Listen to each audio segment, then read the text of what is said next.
आश्रम सुख के ऊपर उसकी थीम पर विशेष आवरण एवं विशेष निरूपण के विमोचन के उपलक्ष्य में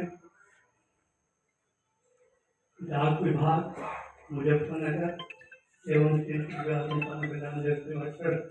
इन दोनों के संयुक्त सहयोग से तथा प्रधान डाकघर मुजफ्फरनगर के इस परिसर में आयोजित इस समारोह के मुख्य अतिथि जनपद मुजफ्फरनगर के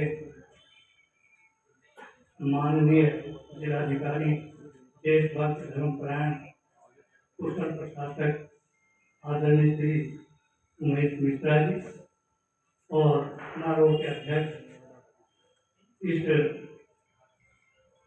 डाक घर के सीनियर पोस्ट मास्टर, यहाँ पर उपस्थित सभी सम्माननीय गणमान्य महानुभाव, मातृशक्ति और देवी शक्ति। सबसे पहले इस अवसर पर 3 सदी देवी दृष्टा शिक्षा नीति और जो हमारी धरोहर है उसको पूरे विश्व के सामने ले आए, ऐसे पूज्यपाद स्वामी जी को मैं बारंबार प्रणाम करता हूँ, नमन करता हूँ और प्रार्थना करता हूँ कि हम सभी को शक्ति दे कि हम लोग जो सारे लोग यहाँ बैठे हैं, जो मुजफ्फरनगर के लोग हैं, उनके जो देखे गए स्वप्न थे, जो उनका विजन था, जो उनकी दृष्टि थी, उसको हम लोग साकार कर सकें, उसको और उनकी इच्छानुसार आगे बढ़ाने का काम कर सकें।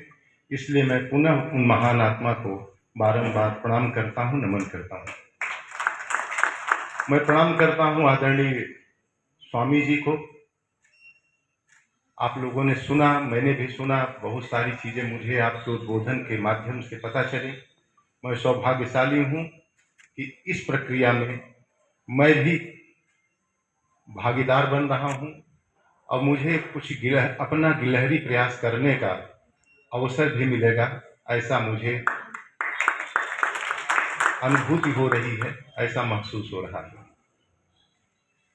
मैं धन्यवाद करता हूँ डाक विभाग को कि आप पूरे मुजफ्फरनगर पे, भारतीय संस्कृति पे, हमारी सभ्यता पे आपने बहुत बड़ा अनुग्रह किया है कि शुक्र तीर्थ को आप अपने विभाग के माध्यम से जन जन तक, पूरे विश्व तक पहुंचाने का काम कर रहे हैं। इसके लिए आप सभी लोग, पूरा विभाग बधाई का पात्र है, धन्यवाद का पात्र है।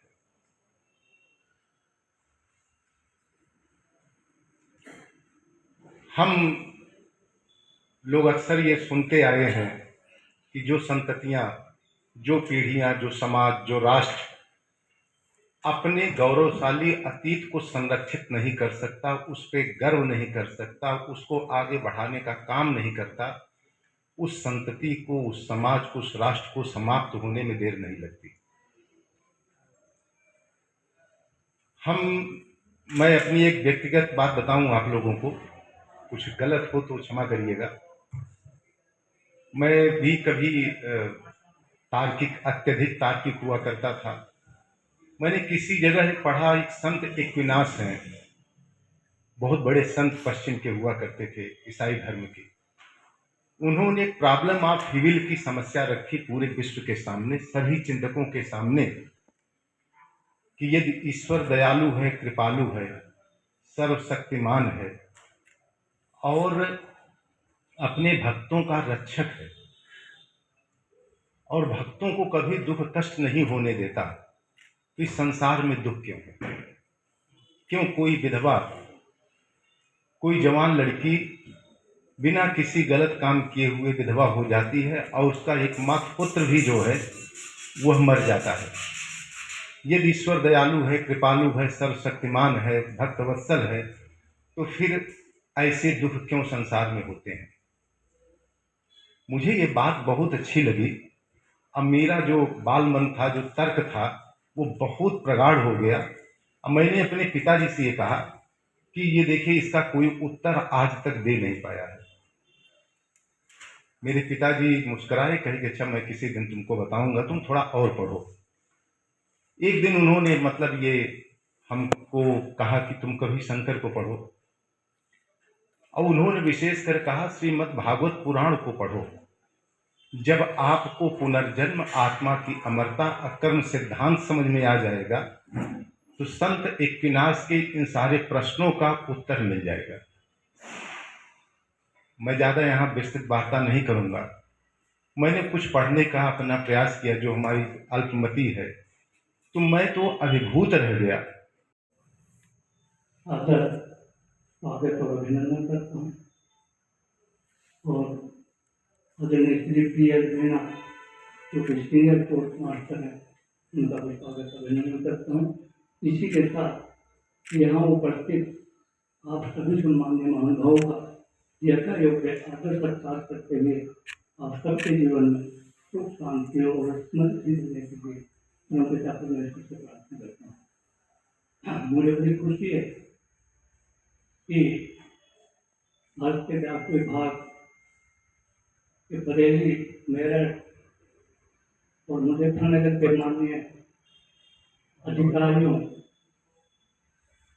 ने मेरी प्रार्थना स्वीकार करके और आज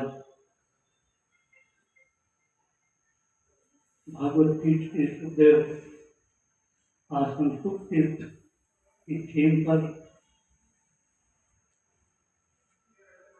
विशेष आवरण एवं विशेष पहुंच रहे हैं, आ गए हैं। और सज्जनों, जैसे गिरधर जी ने बताया कि शुक्रताल एक ऐसी जगह है जो अंतर्राष्ट्रीय और राष्ट्रीय स्तर पर बहुत ऊंची स्तर पर जाएगी। जिलाधिकारी महोदय का स्वागत करने करते जमीन से हम लोग आदरणीय श्री उमेश मिश्रा जी पर अपना कर्म क्षेत्र बनाया और वहां जो एक जीन सीन मंदिर पड़ा हुआ था जो कि इतिहास के पन्नों में कहीं खो गया था, उसे पुनर्जीवित किया। और पुनर्जीवित करने के लिए उस समय ये स्थिति थी कि मोरना से एक पनडंडी ही जैसे तैसे करके सुखतीर्थ तक जाती थी। तो महाराज श्री ने उसमें जाकर और वहां पर जाकर उन्होंने जो है बोरों पे, गधों पे, खच्चरों पे जो है सामान पहुंचा कर उस तीर्थ का उद्धार किया। और श्रद्धेय कमलापति त्रिपाठी जी उस समय मंत्री थे और जो इटली से आए हुए खंबे थे वो कहीं जा रहे थे, तो उन्होंने वहां पर उन्हें अपने प्रभाव से और अपने अनुरोध से उनसे वो उतरवा लिए और सुखदेव आश्रम में और सुखदेव तीर्थ में जो है वो प्रकाश की रोशनी, शिक्षा की रोशनी के साथ साथ लोगों के दिलों में आलोकित हुई। और इन ऐसे महापुरुष ने अपने आप के जीवन को सदा समर्पित रखा। उन्होंने सदा देना जाना। आज अरबों खरबों की संस्थाएं इस बात की साक्षी हैं कि उन्होंने शिक्षा की ज्योति किस तरीके से लोगों के हृदय में आलोकित की और कितने लोगों को उन्होंने जो है समर्थ बनाया। आज भी अनेक अधिकारी, अनेक कर्मचारी, अनेक न्यायिकविद, अनेक शिक्षाविद इस चीज को मानते हैं कि यदि स्वामी कल्याण देव जी ना होते तो शायद वो कहीं अंधेरे में खो रहे होते। तो ये वास्तव में यही जीवन में ऐसा करना ही वास्तव में जो है हमारे जीवन में सत्य का प्रकाश लाता है, ऊर्जा का प्रकाश लाता है और परमार्थ का प्रकाश लाता है। उन्होंने यही परमार्थ का कार्य किया, यही धर्म का कार्य किया और हम आशा करते हैं कि उनसे प्रेरणा लेकर उनके जो शिक्षण संस्थान हैं, उनसे जो संबंधित लोग हैं और जो यहाँ पर लोग हैं, वो सभी स्थान पर ऐसी ज्योति जले कि पूरा भारतवर्ष स्वामी कल्याण देव जी की भावना के अनुरूप आलोकित और प्रकाशित होकर वास्तव में हर घर में शिक्षा की रोशनी जाए, हर व्यक्ति को आवश्यक शिक्षा मिले और जब ऐसी शिक्षा मिलेगी तो भारतवर्ष के संसद में और भारत के समाज में एक ऊर्जा आलोकित होगी। जय हिंद, जय भारत, जय मानवता। महाराज की जय। पीठाधीश्वर स्वामी ओमानंद जी महाराज की जय। आपका तीर्थ है, ये पूरे दुनिया में आपको गौरवान्वित करेगा, मुजफ्फरनगर को। आज इसका विशेष और पूज्य स्वामी ओमानंद जी महाराज एवं मुजफ्फरनगर जनपद के माननीय जिला अधिकारी श्री उमेश मिश्रा जी का मुजफ्फरनगर प्रधान डाकघर प्रांगण में आयोजित कार्यक्रम में मेरी ओर से बहुत बहुत स्वागत है। महाभारत कालीन शुक्र तीर्थ भगवान सुखदेव जी की जन्मस्थली महायोगी सुखदेव जी महाराज के प्रथम बार राजा परीक्षित को अक्षय वट के नीचे भागवत पीठ पर कथा सुनाई थी। ये देश का मुख्य धार्मिक देव जी महाराज के उसमें आज जो एक बड़े डाकखाने में मुजफ्फरनगर में ये विशेष आवरण का कार्यक्रम हुआ, बहुत अच्छा रहा और इसमें बहुत प्रतिष्ठित लोगों ने भाग लिया। जिलाधिकारी महोदय यहाँ पधारे, स्वामी पीठाधीश्वर स्वामी ओमानंद जी महाराज यहाँ पधारे और ट्रस्ट के और सदस्य देवराज जी यहाँ पधारे। बहुत अच्छा प्रोग्राम रहा। मैं सभी मुजफ्फरनगर वासियों को बहुत बहुत धन्यवाद देता हूँ और शुक्रताल के विकास के लिए जो जिलाधिकारी महोदय ने आज यहाँ संकल्प लिया और अपनी इच्छा जताई कि मैं जितने दिन रहूँगा सुखदेव आश्रम को एक ऐसा स्थान विश्व भर में इसको प्रसिद्ध कराने का मैं कार्य करूँगा। मैं इसके लिए उनको भी बहुत बहुत धन्यवाद दे रहा हूँ और जितने यहाँ लोग पधारे हैं इस कार्यक्रम में उनको भी मैं बहुत बहुत धन्यवाद। आवरण विशेष और निरूपण कार्यक्रम रखा गया है। महामुनि सुखदेव ने अक्षय वट वृक्ष के नीचे भागवत पीठ में प्रथम बार भागवत का प्रसारण किया था। अभिमन्यु के पुत्र और वीर अर्जुन के पुत्र राजा परीक्षित को कथा सुनाई थी। इस दिव्य धाम को देश दुनिया के नक्शे पर ले जाने के लिए माननीय मुख्यमंत्री योगी आदित्यनाथ जी ने सुदृढ़ विकास परिषद का गठन किया है। उसी के अंतर्गत भारत सरकार द्वारा आज भागवत पीठ पर विशेष आवरण जारी किया गया है, जो मुजफ्फरनगर पोस्ट ऑफिस में उपलब्ध रहेगा।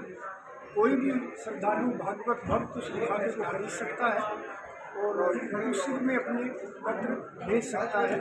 एक विशेष डाक मोहर भी सुखतीर्थ पर बनाई गई है भागवत पीठ पर, जिसमें कल्याण देव जी का फोटो और डाक विभाग वो सील भी जारी कर रहा है।